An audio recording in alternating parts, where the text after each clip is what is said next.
over to you, Rakesh. Please start with your lecture. Good afternoon to all.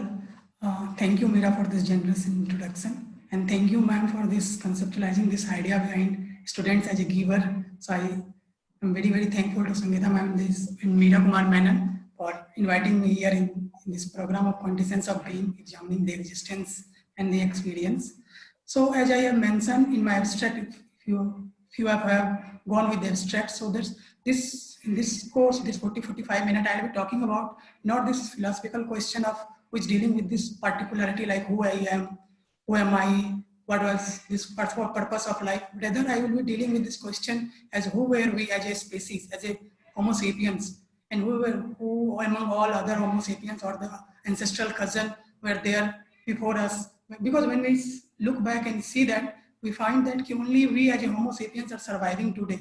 Most of the other, our ancestral cousin are no longer with us. So this question has triggered me that to see that what happened, why these our ancestral cousin are not with us. So I will try to bridge this gap in this lecture for 40-45 minutes. I would like to share my PPT.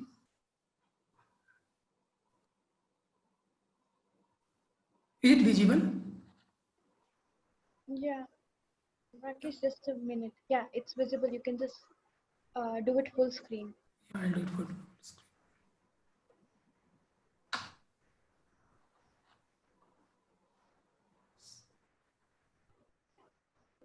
Yeah. Yeah. So I'll be switch off this video so that it will be good for me to see this whole PPT. Yeah.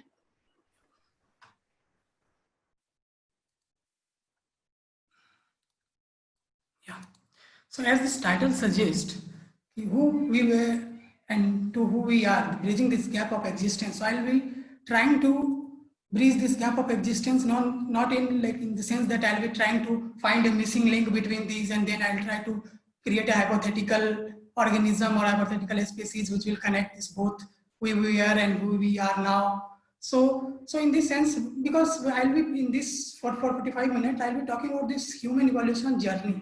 And this evolution journey will be talking about this history, relationship between history as well with biology. Because when we talk about the evolution is not just a biological evolution, because along with evolution, this cultural evolution also happens. Along with culture, history was an integral part of this culture. So when we talk about this evolution as the first, when we ask this question, who we were, we ask this question, suddenly an image pops up in our mind. And this image is looks like something like this. We have started our journey from apps, then we slowly developed and come into this information age. But when I see this question, not only I, but many of us, I think many of you have also related with this question. When we see this image, we always have this question that if you have evolved from apes, then why are still there apes? If we have evolved from this position to this position, then this should go. This evolution.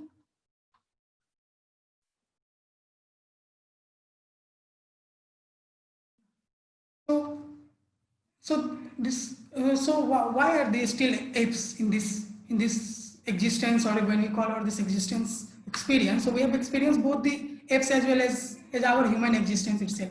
So then a question comes in our mind that what is wrong with evolution? Because if you see this picture, there suddenly that's what is wrong with evolution. If you have evolved from apes, then apes should go. There should not be no apes. Or other question, in other way, if you think that if there is evolution is correct, evolution is going perfectly fine, then there is certainly something wrong with this question itself. If we have evolved from apes, then why are still there apes? But when you see this picture, we see that this question is also valid. So what is wrong in this? Either there is something wrong in this picture or there is wrong something in this question. So I'll analyze this first. So when we see this question, we have to first think that this image, which we have been displayed since our childhood to teach evolution, this is how human have evolved from.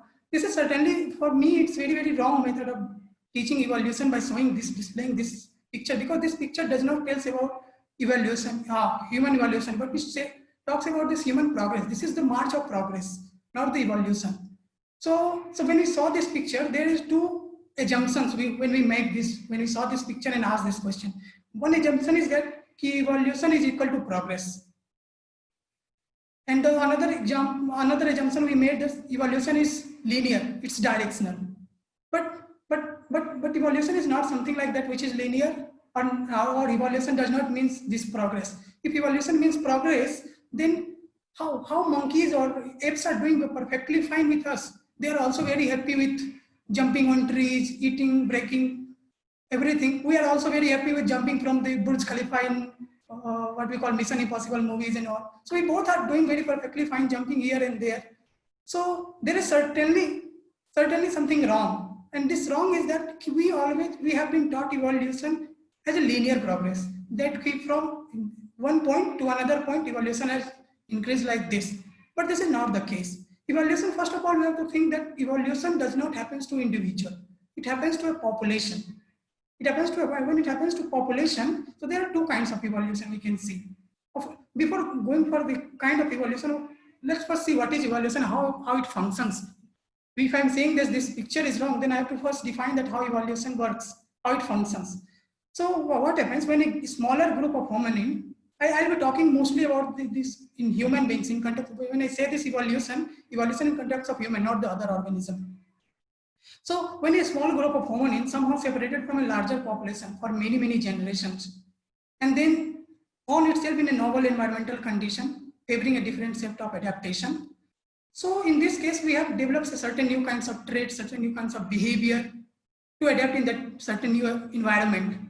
And this function is functioning at two different levels. One is microevolution. Microevolution happens when a change within and between the breeding population occurs over time. And the macroevolution is that when a species will rise or fall, that is called speciation. What the Darwin in natural selection has talks about this speciation, but we have to think again here when he talks about the Darwinian natural selection theory or his approach of natural selection of evolution. But here we have to think that natural selection is not a creative force. Natural selection does not create or call any structure into existence. It is just a process which promotes or discourages or eliminates the novelty, whichever new traits we have developed. Either natural selection will promote that new traits or discourage that new traits to adapt in the environment. So in that sense, we have to think that why can't two species will co-evolve together? Because if there is no competition, strong competition between human and monkeys, then we both can exist together. We both can exist together, work together, will be perfectly fine. So we have to think that for this, in this sense, case, if we have evolved from apes, why are still there? So this question itself, we have to ask very differently. That we have not evolved more than apes, just we have evolved differently than apes. And why we have evolved differently, in the coming slides I'll be talking about that, why we have evolved differently. But evolution, or what Darwin's survival theory talks about this, if evolution talks about this, if we are good enough to fit or to survive, if we are fit enough to survive in the environment, then we are fine. There is no need of thinking about that this should survive, this should not survive. So there is a possibility to see that two species can coexist together at the same time. And in that, if you think like that, then if you think like that, apes are not our grandparents, but they are our ancestral cousins. If you think that grandparents like this linear, again, if you think as a grandparent, then again we are taking this linear model of evolution, which is not there. So let's go to the next slide. So when we define this evolution, what is evolution, how it's functioning in our Homo genus. But then scholar talks about this. Okay, fine. Evolution is neither directional nor progressive, but evolution means it's increase in complexity. And the moment we say that this evolution means increase in complexity, another set of questions. My PPT got stuck. Once again. Yeah, just click on it once and then try to move it. Yeah. So when we think that if evolution means increase in complexity, then and we try to look from, because see, this is the era of multidisciplinary era, where like this one discipline pops up into another discipline and try to analyze the situation of that discipline, or try to define or discuss problems of discipline with two other disciplines. So we'll see that when you ask this question, that evaluation violates the second law of thermodynamics, that is the law of increase of entropy. What is entropy? Entropy is basically, in simple term, we can define that it's measure the degree of disorder or randomness in a system. And the argument goes like that: if evaluation is, what we have seen that evaluation, our functioning from the simpler, having fewer capabilities, less complex system, to claiming a better order, over time. And when we see the second law of thermodynamics, it says that things get more and more disorder over time. They are not getting more and more order over time. So both of these cannot be true at the same time. Either law of thermodynamics has to be disvalidated through the examples of evaluation, or the process of evaluation has been disvalidated by this law of thermodynamics. But both are working very perfectly, because law of thermodynamics is applicable to, it's one of the few laws which are very universal in the sense. So what happens? Why this problem has happened? Again, this problem has happened because there are two different notions we have think about this evaluation and law of thermodynamics. Law of thermodynamics says this is only applicable to a closed system. It is not applicable to an open system, and Earth is not a closed system. It receives energy from sun, it radiates energy in the space. And law of thermodynamics also does not claim that this law of entropy will be validated if any part of the system or any part of the system. If this is there, then the converting snow from ice or converting vapor into water is itself a violation of thermodynamics. So we have to expand our view and see that this include environment, biomass of Earth, ocean, and all into this picture, and see that whether this overall entropy is increasing or not. If this is the case, then we can say that evaluation is not violent. And here in this case, it's perfectly fine. Overall entropy of this system is increasing, including the biomass, and it's mathematically proved. I'm not going to deal with this in much detail, but again, this question comes whether it's fine. Law, you say that second thermodynamics, this increasing of entropy is also fine, but still we see that because throughout the time things get decayed, things get disordered over time. So, but why this human body is not doing this process through this evaluation process or through our lifespan? Which is not doing this because if you see this because we are saying this from outside, but if you go back and analyze this underlying biological chemical system underlying this biology, we'll see this law of second law of entropy is always working. It's always working perfectly fine.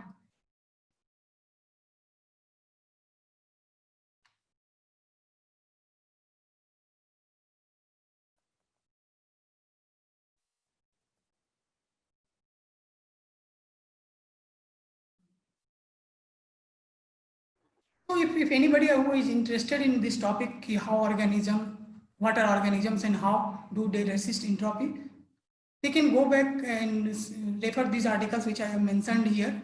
And this is for basically non-technical person who is not from mathematics background or physics background or biology background. They all can understand this paper. Then you can ask this question: if okay, fine, evaluation is not linear, neither evaluation breaks the law of entropy, then which gap are you going to bridge?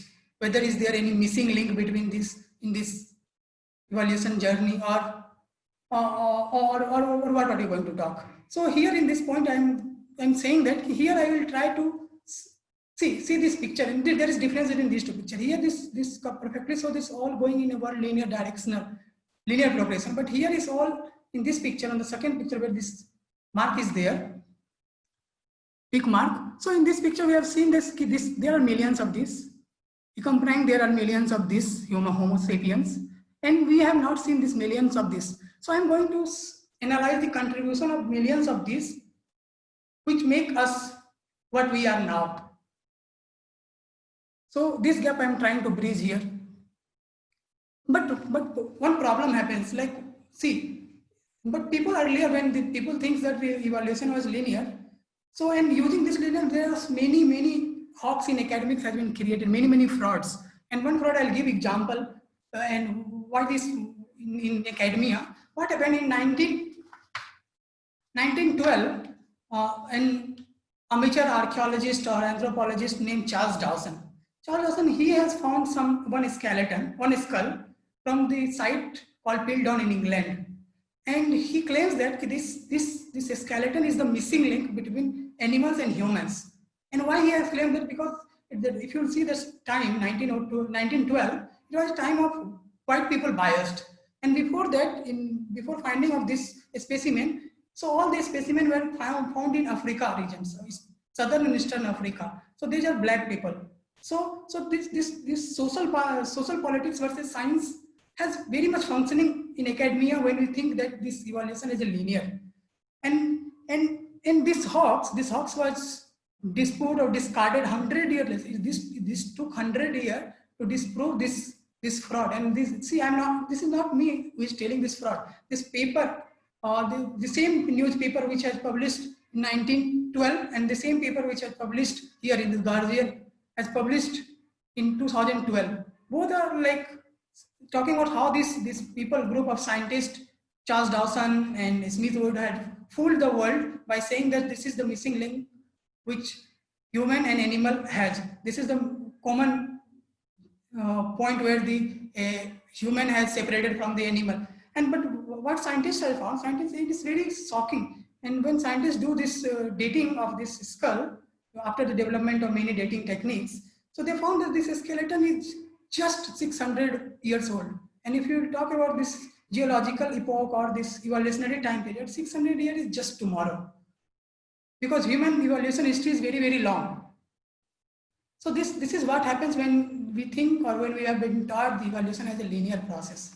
So linear process, so what is this linear process? What it talks about linear process? So linear process basically talks this key, the species evolved from other species, and forms between the two species should have physical traits that resembles both the older and the younger forms. So animal, if we have evolved from animal to human, so we have to show in our anatomy, it should show that we have our face like human, leg and bones like animals. So this is not how evolution is functioning. So to avoid this kind of hoax in future, scientists have tried to develop a different model of human evolution. And in this model, he has tried to develop this branching phylogeny. Branching phylogeny model talks about that some of the hominin do not have direct ancestor to us.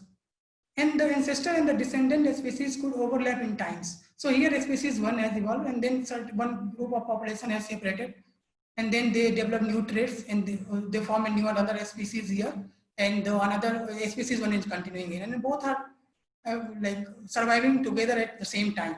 So this is how this branching phylogeny has been developed to avoid this kind of confusion or hoax in academia.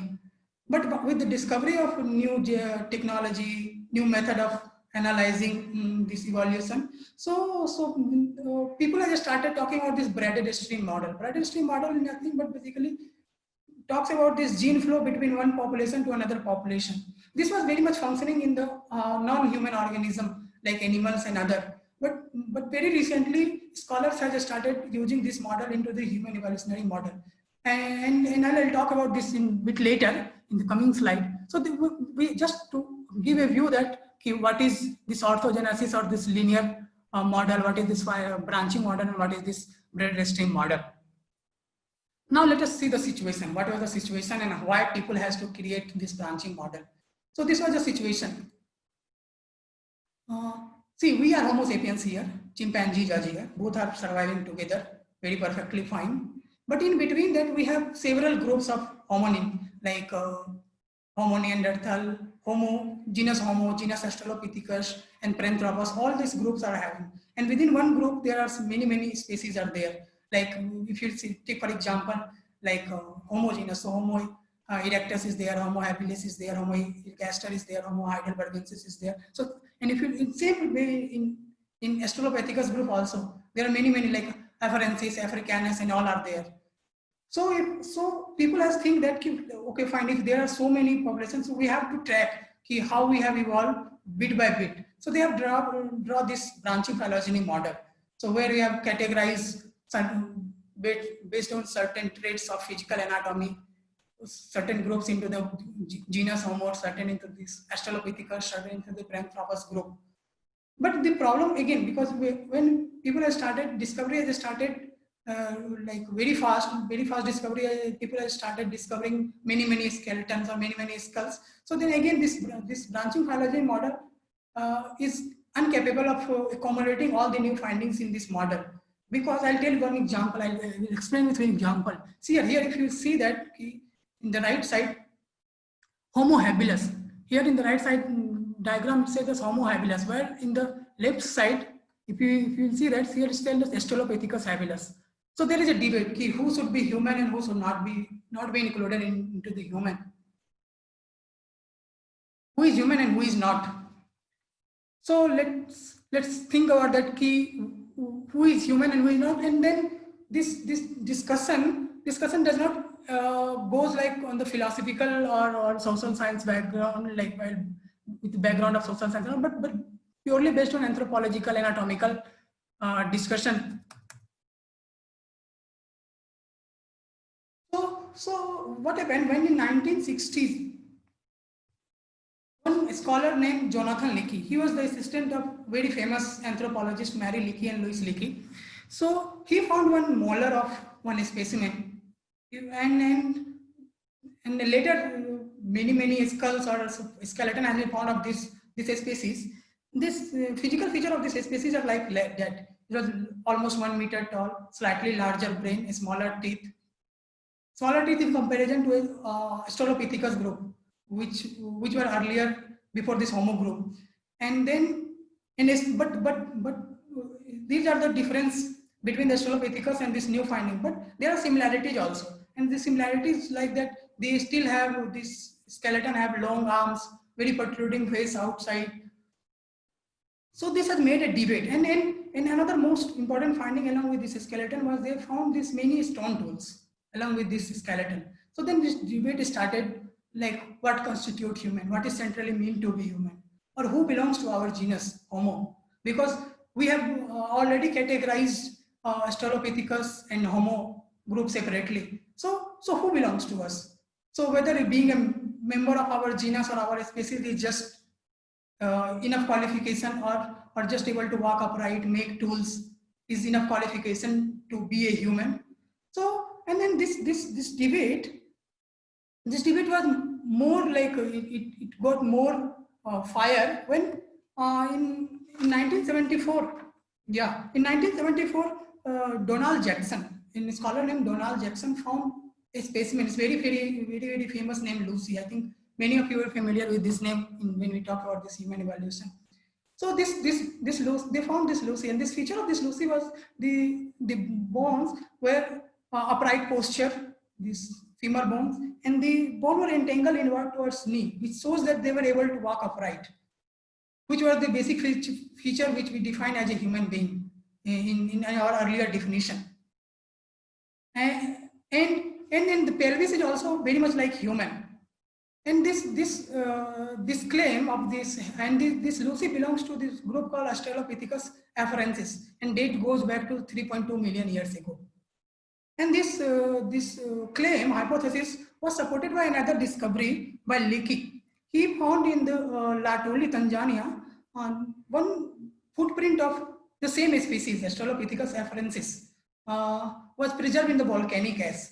So this shows that bipedalism, if walking upright is the feature of Homo sapiens, so bipedalism was much beyond this Homo habilis from where this Homo genus has started. So this should not be cut. There is something wrong here in this. It's still the new definition also. And this led to a new kind of defining what is human, or who belongs to our genus Homo, who is human, what is uniquely to be human. So they found this, and the discussion shifted from these anatomical features to the lifestyle adaptation qualification.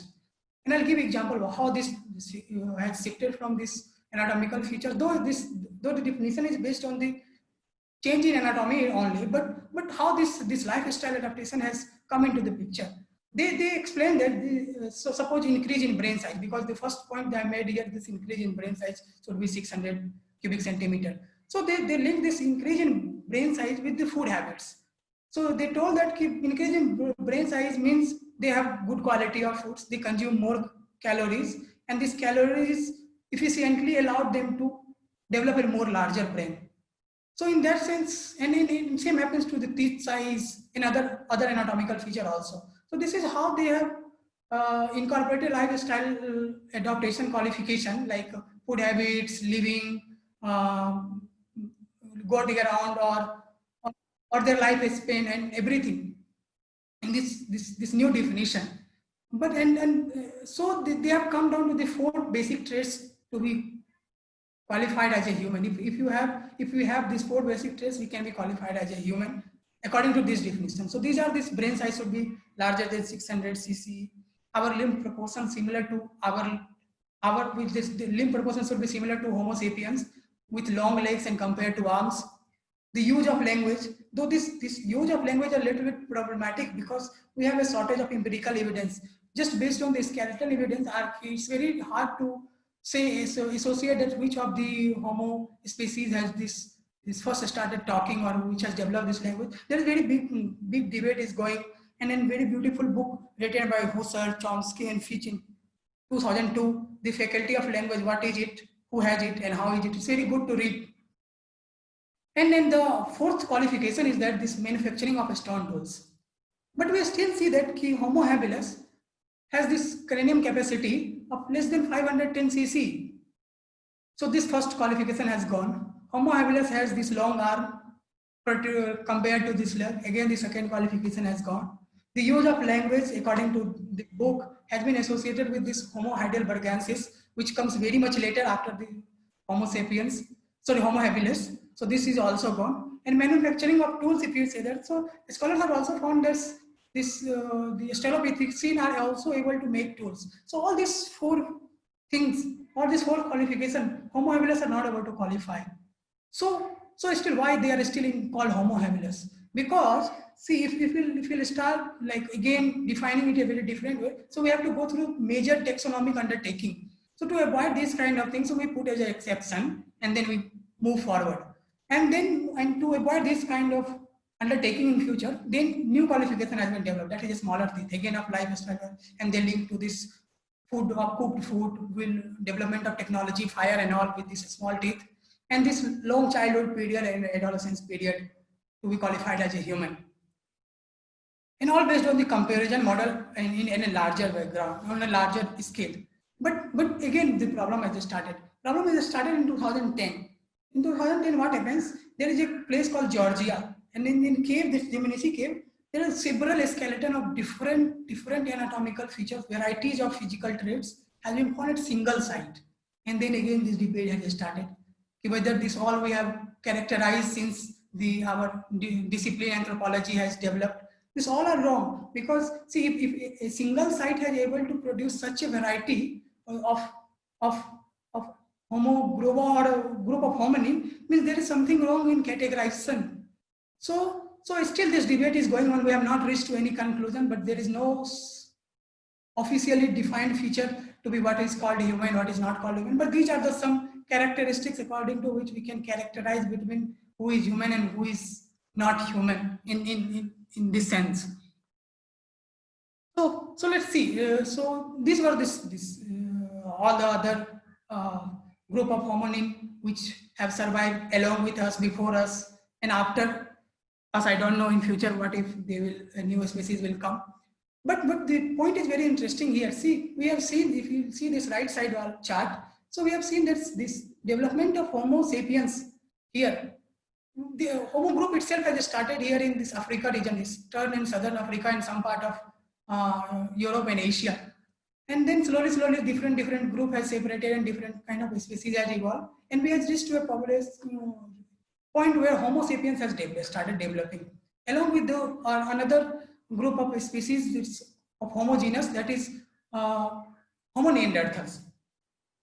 So these both are developing together. One group is developing in the Asia, sorry, one group is started in the Africa, and then able to colonize whole globe, complete full globe, every possible part of this globe we have able to colonize, dominate. But what happens to this Neanderthal? Why they are not able to colonize here? What is so good about Homo sapiens, or what is so special about Homo sapiens?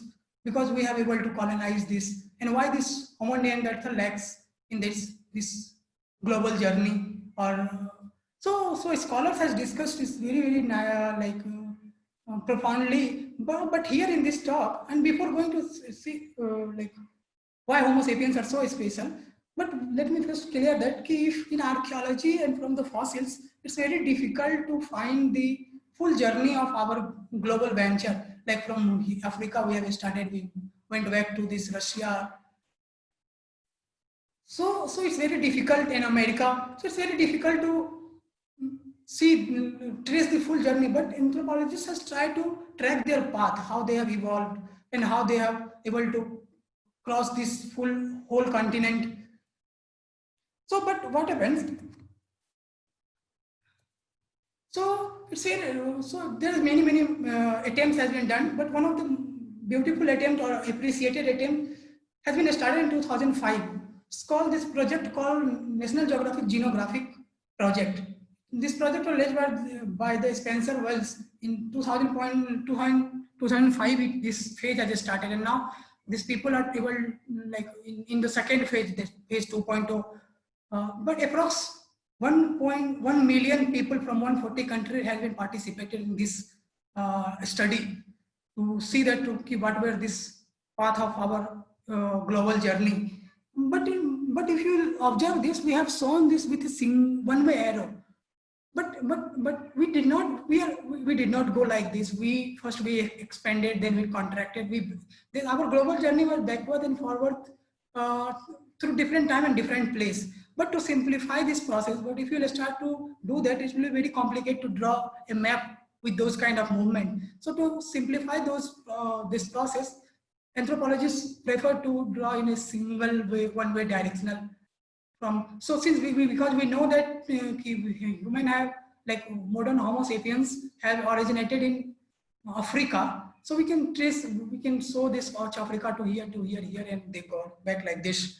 So I'm not going to give much detail about this, how from where to where they gone, but simple, I'll tell this route. These scholars have found these two routes. One is northward route, another is southward route. Northward route, they thought that first they go into Eastern Mediterranean and then Levant to America and all. And the southward group, they show that Ethiopia to Arabian Peninsula to Asia, and Asia to Oceania group.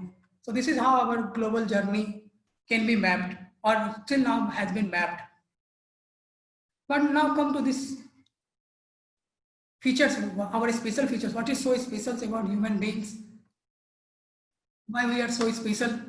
So there are many special qualities that we have identified as a global success of Homo genus, but I will be talking about basically three main qualifications or three main qualities of Homo sapiens. First is that behavioral flexibility.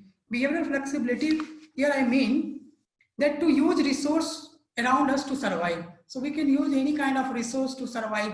Our survival instincts are so powerful that we are able to manage with limited resource, and we are able to sometimes manipulate our resource according to our needs. And this manipulation has involved this culture and technology. Because of we have developed culture and technology to which so we can alter these circumstances which suits our needs. And the third qualification, the third specialty is that our constant migration and the genetic exchange. Because in the previous slide I have shown that Homo sapiens and the Homo neanderthal both have coexisted for some time, or a very long time, if you see this in years.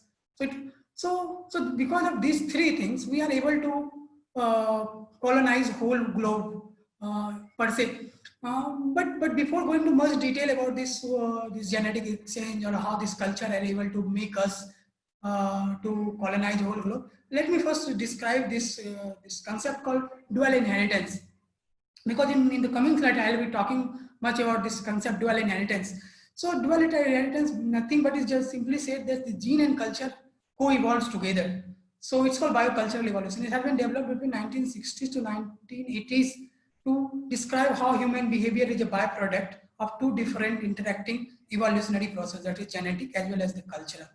So this gene and culture continuously interact in a feedback loop in this, according to this theory. And the feedback loop here I mean, this change in gene can lead to the change in culture, and which then influence the genetic selection and vice versa.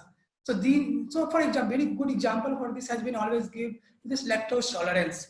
So what happens is with the like we have started agriculture and all, it's a Neolithic revolution. So people of South Asia and Africa, Southeast Asia, Africa and China are not very well adapted for lactose. They are very lactose intolerant. But slowly, because we have started agriculture, domestication of animal, we have started taking milk. So slowly, in 5,000 years, we have developed this lactose tolerance in our gene, which now in our gene, and now I think many of us does not have this lactose tolerance, but few people still have this lactose intolerance, but many of has come out of this lactose intolerance problem. So this is how this culture and gene, because development of culture in the sense agriculture revolution, domestication has part of culture, and then this culture bring change in our gene, and this is whole this circle is happening here. So this is what dual inheritance talks about. So let's go back to this. What are our inheritance from that time when we met other species? Because we met Homo neanderthals and all. So in this section, let me first introduce this term called adaptive intrusion. Adaptive intrusion is this genetic. It talks about this when the genetic material move from one species into the another gene pool of other species another species, and then it is selected so it stick around. Like for example, I have put here. So see this the immune response system in the people of Eurasian people has came back to this people of group called Homo neanderthals, which have survived along with this Homo sapiens. So in our global journey, our meeting and mating with another group of Homo, so has led to transfer this gene called STAT2, which makes us to see that develop a immune response system as well as signaling response to viral infections and all. So this another example has been given to this for this adaptive intrusion is that gene called HYAL2. It is basically found in the East Asian population, and this function of this gene is to repair this cell, skin cell, when we expose to this sun UV rays. So because of this gene, we are able to colonize, or we are able to stay in Asia, because we Homo sapiens has started in Africa, and this climate environment was very different in Asia. So because of we met with Neanderthal in Europe, and then we have started global journey towards Africa, and then Africa to Europe, and then America and all. So this gene has somehow also helped in our global success. And the same thing, like for say another example has been given to this gene called EPAS1. This gene, because of this gene presence in the current population of Tibetan and Andes peoples, so they are able to still survive in the high altitude, because this genes function in the hemoglobin concentration, so that oxygen level will be maintained. So these are the few contributions, the genetic contribution or the genetic legacy we are still carrying around from our ancestral cousin like Homo neanderthals and Denisovans. So this gene especially passed from this Denisovans. Now come back to this. Why this Neanderthal has not able to survive? If they have this kind of qualification, they are well adapted in the environment, but why they are not able to still survive? Why they are not able to survive? So before going to in the culture, the matrix of culture inheritance, I'll give example of a technology first, and then I'll go to deal culture in detail. So what happens when Neanderthal was very much well adapted to survive in woodland environment of this Europe, but suddenly, like with the change in climate and it started fluctuating, climate change started fluctuating. So forest becoming more and more like African savanna. So there is no longer that earlier kind of forest. And the people of Neanderthal people are well adapted for survival in that kind of environment. Their tool technology were developed to kill these big mammals. But with this change in the forest itself, these big mammals have started extincting. So they are not able to, so because their tool technology was not able to able to hunt or not able to develop to hunt the smaller animals. Because suppose if the tool technology which we use for hunting elephant, we cannot use the same tool technology to hunt the rabbits. So this lack of innovation ability has one of the major contribution or played a major role to get Neanderthal extinct. One of the major, not only this is the only major, but one of the major. Because why Homo sapiens has survived? Because Homo sapiens were already developed in savanna land of Africa. So they have the better efficiency and exploitation with tool technology and adaptability. So they developed better tool technology, and this tool technology has given them higher reproductive success. So in this sense, we see that Neanderthal were not less adapted or less qualified to survive. But since our reproductive success was very high, so Neanderthal we are no longer able to see this Neanderthal, because slowly they got extinct. Now come to this culture, matrix of cultural inheritance. And this point here is very important, the matrix of cultural inheritance, because we as a Homo sapiens have started our global journey. So in this global journey, we become a very ultra social species, because we have to travel in a group together to fight with predators or find foods. So in this, we become a ultra social species, and not only ultra social species, we have been trained to store our knowledge, skill, not only in our mind, but outside our mind also, like in people, in environment, in culture, in artifacts. So for example, I'll give. So suppose somebody has discovered how to make fire. So how to make fire, but they discovered that if you rub too hard a stone very hard, and then fire will originate. So now what we have developed this, we have transferred our knowledge from discovering creating fire from mind to two stone tools. And this two stone tools, if you will go back from wherever, like if you will to rub two stone on the Himalaya top and the bottom of Himalaya, this will create a fire. So in this way, this is just one example. I can give many examples, but since our time is very limited, so I'll go a little bit fast.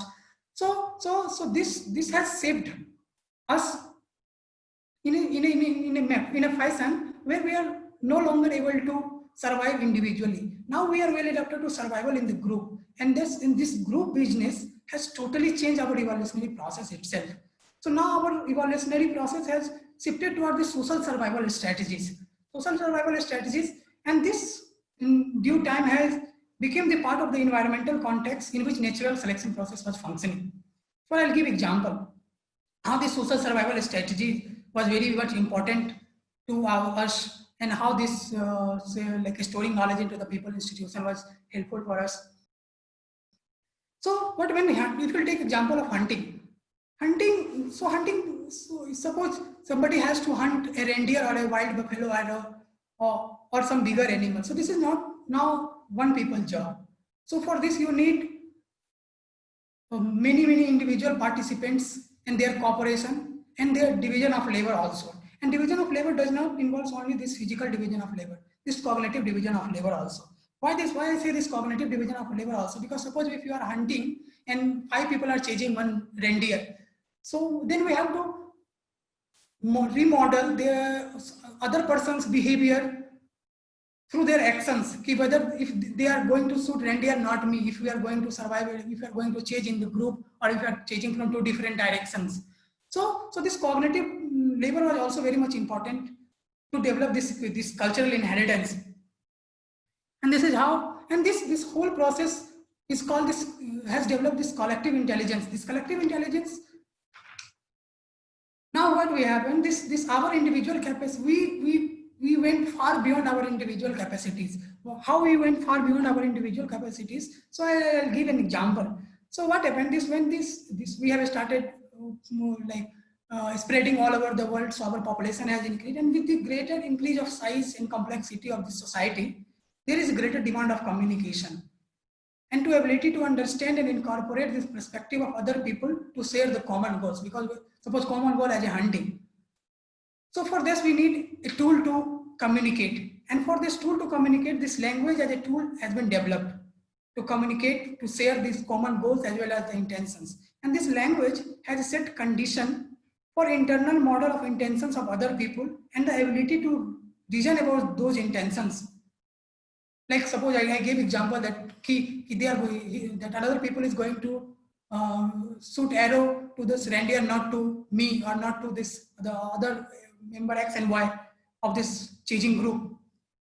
So this cognitive intelligence was very much important for our cultural matrix.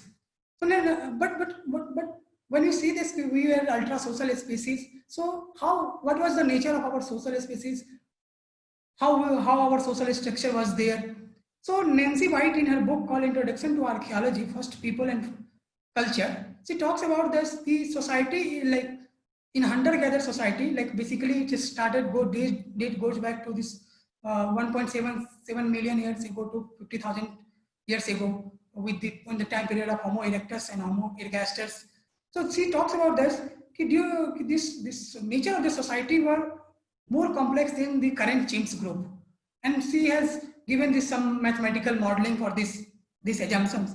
And she also talks about that due to this sexual dimorphism, so society were less polygamous than the current chimps group or animal group. But there is no agreement on this opinion. There are multiple viewpoints on this opinion. But another scholar, name is Boehm. So he talks about that. Society, our social structure was more in band formation. We are fundamentally egalitarian because we are engaged in organized activity. And then the date he assigned to this behavior is something called 300,000 years to 30,000 years. So basically, it's in, if you say in the archaeological language, it's in Middle Paleolithic period time period. So and another scholar has talks about that in the same time period. He talks about that during this time period, these people, this group of Homo genus has also developed behavioral modernity. Behavioral modernity means that from which characteristic from which we distinguish Homo sapiens from the animals. So this kind of behavioral modernity has been developed long back as like 3,000 to 30,000 years ago. So this was the history of the social structure in a small detail, if I'll say that. So let's see what is the contribution of this our cultural inheritance. So we have seen that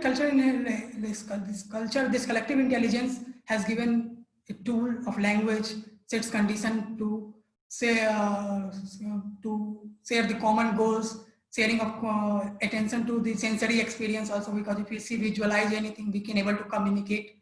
And the most important thing is that sharing of knowledge. Sharing of knowledge here is more important because this now, when after the developing of collective intelligence, our culture has started functioning as a repository of knowledge and skills, in which we can add over time, slowly with the developing of new skills.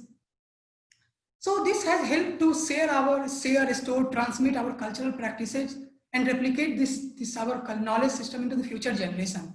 So this cultural cloud has shaped our evolution very differently, because now we are able to access knowledge from different places at different time. The same knowledge we can access at different places. Like suppose here, if I make fire from 2 stone tools, people from Kashmir also will able to find, like if they will rub 2 stone, they will able to do this knowledge. So this cultural cloud, the storing knowledge system and mediating and use that knowledge system for social learning purpose by mediating this use of cultural cloud was very important to us. But there is also this negative part of this collective intelligence. What is the negative part of this collective intelligence? So that with the development of cultural cloud, sometimes we get confused with this personal knowledge as well as the collective knowledge. So I'll give one example. And this problem happens at the level of articulation. We sometimes overestimate ourselves. And this is experimentally proved many times. Like this experiment goes like that. A group of people has been selected and they have been told to draw a functioning bicycle. First, they have been asked that, do you know how bicycle functions? They told yes. Then draw a functioning bicycle. And the experiment shows that none of them were able to draw or able to articulate how a bicycle functions. If you don't believe, just think in your mind. Can you explain that how a bicycle functions, or how a functioning bicycle? Can you draw a functioning bicycle in a proper manner by seeing anybody can see that this bicycle is functioning? So it's very difficult. And this is what happened. And this is not happened to this just for this example. In many cases, not in most of the cases, but in many cases, this problem comes. And the another problem is, sorry? Rakesh, if I may interrupt, just a gentle reminder on time. Okay. We're short of time, so... so can you give 10 minutes? Is that fine? 5-10 minutes? 5 minutes, if that is okay, because we'll then move on to discussion. Okay. I'll try to finish in 5 minutes, but okay.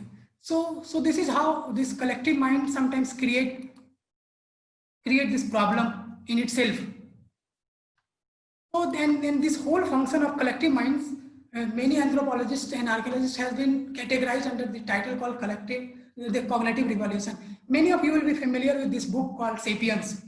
In this book, Harari has been largely talks about this cognitive revolution, how cognitive revolution has shaped this evolutionary history. So if you analyze, if you see the statement, he says that cognitive revolution is a point where history declared its independence from biology. And another group of statement, if you see that what is history in that sense, because he has talked about history in particular. So he talks about that history is a sequence of change through which a species passes while remaining biologically stable. So if you analyze these two questions in a closely, so another set of questions will arise. Had our history transcend all our limitations of biology? So and another set of questions arise, do animals have history or culture? Because we have seen that animals have been biologically stable for a very long time, since we have seen this animal like chimps and all. So let us first go to this, analyze this question called had our history transcend all these limitations of biology? If we will ask this question, there are two possibilities happens. So is our evolution is over? If this is only possible when our evolution is over. And if this is not the case, then if human is still evolving, then this type of question will arise. How are we evolving? What will future evolution will look like? How will our species will look like in millennium? If this is not the case, then will a new species arrive? How does future evolution of humanity not lie within our gene, but within our technology? Does this time of sapiens global colonization has over? So to answer this question, we have to first analyze the statement very closely and see the arguments give on both on the support as well as against of this statement. Our history has transcended all these limitations of biology. First, answer to all this question is both is hopeful as well as dystopian. So just for you to see that which one you relate. So one group says that human is no longer evolving because technology has put the end into this logic of natural selection. Now evolution is purely cultural, and this says that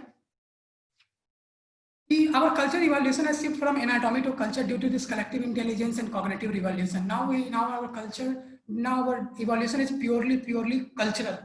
And why is cultural? Because this says that in definition, while I was defining this evolution, this geographical isolation was one of the traditional mechanism invoked triggered this new species.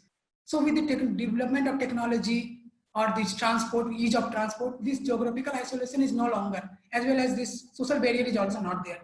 So they talk that if there is no isolation, so there is no possibility of generating a new trace in homonym. So there is no natural selection is no longer functioning at this biological level. And they say that the evolution is ceased because of this kind of intrusion of medical as well as the technology into this evolutionary process. Now we have direct evolution called gene editing and all. So this says that now we have reached on evolutionary ground, we have reached to a state of utopia where this poor and rich has both equal chance of reproduction. So now evolution is not functioning at this level. So now evolution is functioning as mimetic level, not in the genes, but in the ideas. So this is they defined as unnatural selections. Now this will analyze the situation, what has given to this against this logic. This group of people, this group of scholars says that human has not really changed this role of natural selection, instead of having medical as well as technology. Our culture and technology in future can also become a creative force behind this isolation. And then they give example for this very nice example. They give that the birth rate comparison between this developed country and the non-developed and the developing countries. Rakesh, Yeah. we are little ahead of time. If you can just 1 minute, please. just 1 minute. Thank you. 1 minute. Yeah. So they say that in future, because the developing countries has more higher rate of population, higher rate birth rate. So in future, it might happen that future hominin generation will be having more gene pool of countries from Asia or in Asia region or this non-developing region or non-developing, not Asia, this non-developing countries, which will itself create a new kind of genetic variation among the population. And they also give argument of this reverse genetic evolution. Reverse genetic evolution, they say that this characteristic of modern life is itself is creating a problem for a current Homo sapiens group. So which will in future will able to create a problem, or which will able to create a situation where this possibilities of new group or new hominin group can come. So this is how we can see that if we analyze this my last comment, if we are able to see that, we can see that our history, what we are accustomed to call history, we are speaking to say this human history, is just one aspect of total evolution process of our hominin. And we embrace entire organic world, which embrace all the entire organic world, this all from these artifacts to culture to customs, religion, belief, everything become parts of this full evolutionary process, and which makes history as a evolutionary and culture as a part of biology itself. So we can say that there is possibility that in future, not a few species will come, or as synthesis will, human machine synthesis might come, but there is no certainty on any of the opinions. So in summary, we have talked about, like, for just to sum, we have seen that we are genetically very much similar, or we are carrying legacy of our past hominin and the animals, because like scholars have talked about this, our genes is 99% similar to the group of chimps. And then culturally also this polarization and the collective intelligence which have developed in the past is carrying now. So we can say that our ancestors did not disappear completely. Parts of them still live within us and remind us the time when we aren't alone. We are so close, but yet so far from those. Thank you. Thank you, Rakesh, for covering that very extensive topic in such short time. Now we'll open the floor for questions, and whoever has asked on the chat, we'll take those now. And if we run short of time, we'll definitely answer those questions in the WhatsApp group for sure. So we'll start with Mr. Jay Kumar's question. Sir, are you here? Would you like to ask it yourself? Jay Kumar, sir, are you here?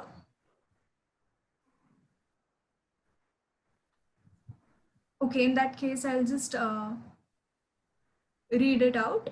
Since we humans have evolved both physically as well as mentally in all these years, do you think that our physical evolution has limitation in comparison to our mental evolution? Since we are witnessing that with every passing decade, we are getting miles ahead as far as mental evolution is concerned, but the same doesn't happen to body. Yeah, this question is very interesting, but we have to look from different point of view. See, our physical anatomical from outside, we have seen that we are not evolved anatomically from outside visually, but our behavior has certainly evolved. And we have, when I was defining evolution, we have defined two levels of evolution. That one is micro and another is macro. And this micro talks about this change happens in the population, breeding population, and then change does not only takes on anatomical evolution, but our behavior itself evolution is a part of that. and evaluation and we have to think that our evaluation is very slow process. So it's not visible in hundred and thousands years. It's a very slow process. So we don't know that whether this will pause. This has certainly paused this our physical evaluation or not. Okay. So Rakesh, we can take a couple of questions and maybe briefly answer. Yeah. Praveen has asked us, sir, are you here, Mr. Praveen? Okay, I'll just give his question. Does food habits create superior generation of organisms? Because you said that brain size increased due to food habits of ancestral humans. So if that's the case, then why would the brain size decrease over upcoming generations? So there is a question on brain size. I'll ask a few more questions and then maybe we can give an answer. Yeah. So we have another question from Sujan. He's asking, it appears that it is evolution as a whole. It may be incorrect to categorize it as physical and mental. Yeah. So mental faculties shape the physical environment, which in turn affect the mental faculties. So I think there are questions on the physical and mental. So maybe you can on that. And he completely disagrees with the statement that mental evolution was ahead. So the mental state making such a claim, sir, it may have to be looked into.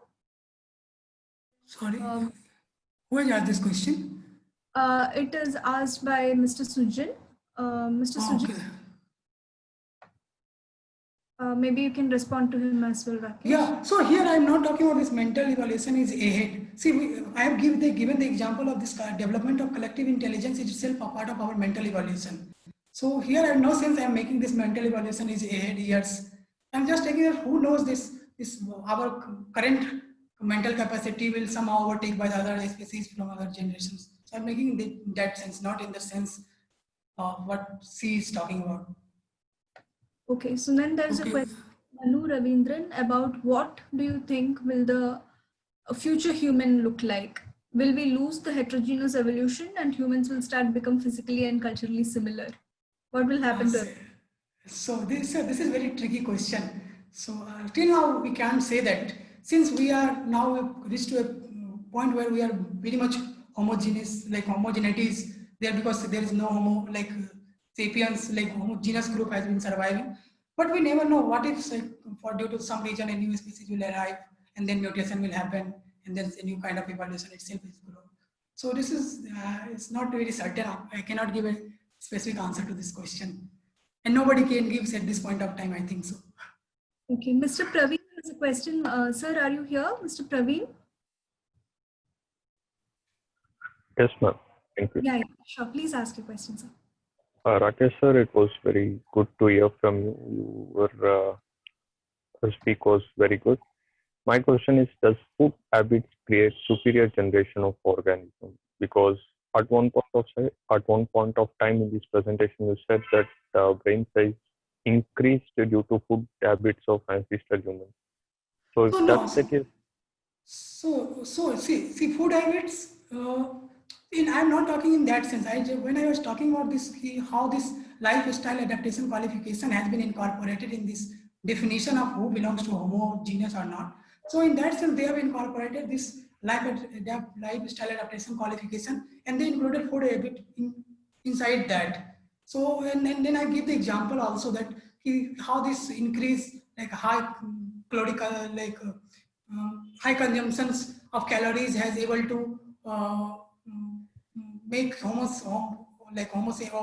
homogeneous to develop a mental or to develop a greater like bigger cranium capacity than the earlier generations.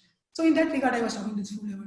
But yeah, certainly like I don't know, because see evaluation we cannot just say this because evaluation is very slow process. So just to it's like observing one two phenomena our current time and to generalize this statement for this whole evaluation is not, I think, is correct way of doing this. Thank you. Okay, thank you. So I see Ms. Sevgi here. Ma'am, would you like to ask your question? Ms. Sevgi, yeah. Well, this time. Hello? Hello. Yeah, you're audible. Okay, am I audible? All right. There was a part about the confusion between personal knowledge and collective knowledge. Yeah. Since the course of the information was floating through collective all the time, or people doing certain things collectively and evaluation taking place again in a collective manner. As you just mentioned, that it doesn't happen on a personal or on an individual level, but it happens as a population, in fact. So then how is personal or personalized knowledge possible? That was my question. So here we have to think this evaluation, when we talk about this adaptation as well as this acceptation. So see, when we talk about this behavior and all, see, there is a notion of subjectivity is there. But when you cannot reduce this subjectivity to this whole evaluation process, because evaluation process is only applicable to, because evaluation process involves this formation and rise and fall of new species. When we talk about this speciation, rise and fall of new species or new qualities, then subjectivity of individual or individuality in this process will be only judged when this is happening to a whole population at individual level. Then we can reduce this statement to that. Am I clear? And this, when we talk about this collective knowledge, because I was talking collective knowledge to development of culture in itself. So culture is not a part of individual itself. But what I think, because we have developed as a Homo sapiens culture, we have developed collectively, not individually. Okay. Okay, thanks, Rakesh. Because of time, we'll just be taking one more question, and then all the other we will be opening the WhatsApp group for discussion. So please ask it there, and I'm sure Rakesh will take his time and respond to all of it. So Anukriti Jaint has a question. Are you here, Anukriti? Okay, I'll just start reading the question. So she liked the models and matrix you presented. How do we understand the passing and experience of time? Can we also understand the matrix of human evolution in terms of another matrix, that of anthropological, historical, and ultimately subjective time?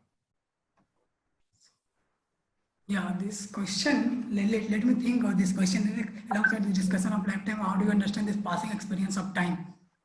Can we also understand the matrix of evaluation in terms of another matrix, that is anthropological?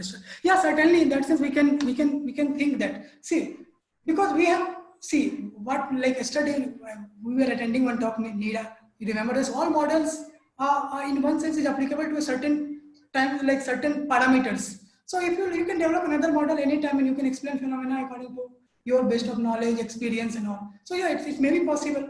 If you're able to justify your model with your better reasoning, then it's possible. Okay. Thank you, Rakesh. So this will be all for today. We will not be taking more questions here, but we'll definitely answer all of those in the WhatsApp group. We'll be opening it shortly. So at this point, I would like to thank Rakesh for this excellent presentation and all of you for asking so many questions. Please do participate in the discussion in the WhatsApp group as well. I would like to thank Dr. Sankita Menon, without whom nothing of this kind would have been possible. She constantly encourages us, supports with all our endeavors. So thank you, ma'am. And thank you for telling us that, students can also probably start teaching and giving us such an opportunity. And I have to thank Niharika, who's always with us to support and all of that. And she's also a doctoral scholar, Ashnias. So our next lecture will be by Niharika Sharma. She will be speaking on what and how of existence, perspectives from schools of Indian philosophy, which will be a very interesting lecture, I'm sure, which is on the 3rd of September, next Thursday. So we look forward to see all of you there. And I must also thank Ashwini and Abhishek Srivastava and all my other colleagues from Team CSP for making this happen. So thank you, everybody. We will see you again next week. Thank you. Meera, just two more words. Sorry.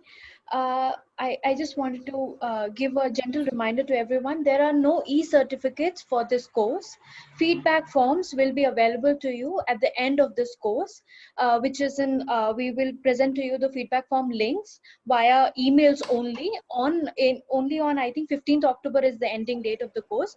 We'll provide that. For any other questions, Meera is available on WhatsApp and also emails. You can also email us on NIA CSP official, our email address, which is known to everyone. All official emails will be sent to you via that email only. And please feel free to contact any other speaker, but the main speaker is Meera Kumar Menon and also Ashwini, if you have any other doubts. So yeah, Meera, over to you if you have anything else to say. No more comments. Thank you so much, Niharika. And just a reminder, please join with your full names when you join the meeting.